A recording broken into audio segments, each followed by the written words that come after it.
This is the job that Jill was with me on. We worked on till like 10:30 or after 10:30 or whenever it was that night. It's been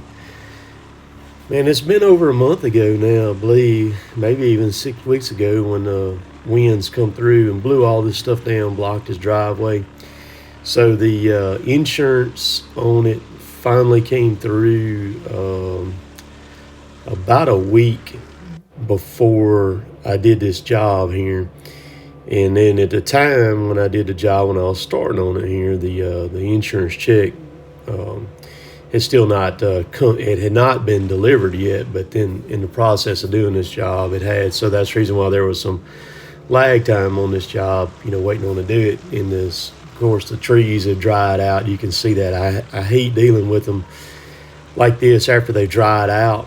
It makes a lot of dust. The leaves are real crunchy. You kind of got to watch things real close on everything.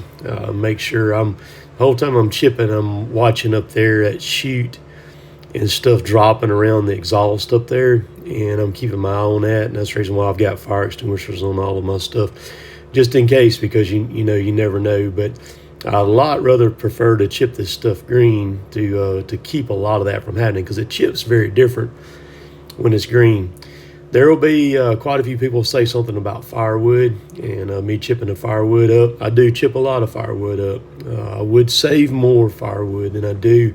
However, we don't have a very strong firewood market in our area like what some people have in the northern part of the United States and in Canada and other areas.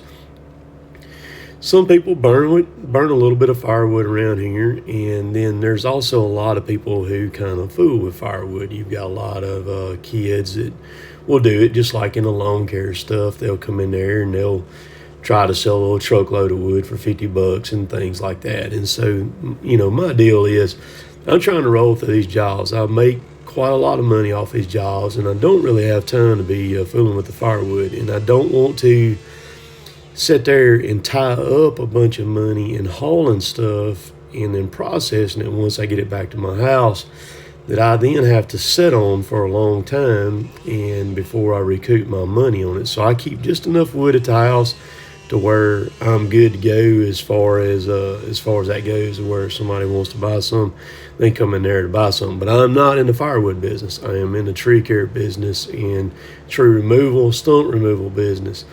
So I run this stuff through the chipper now.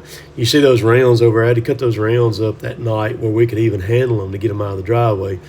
We did take a load of rounds home. Chris took them home with him, and he's going to split them. He has a fire pit in his backyard, and he does a lot of wood burning and everything from time to time. And so keep him a good bit of wood. But, if there was...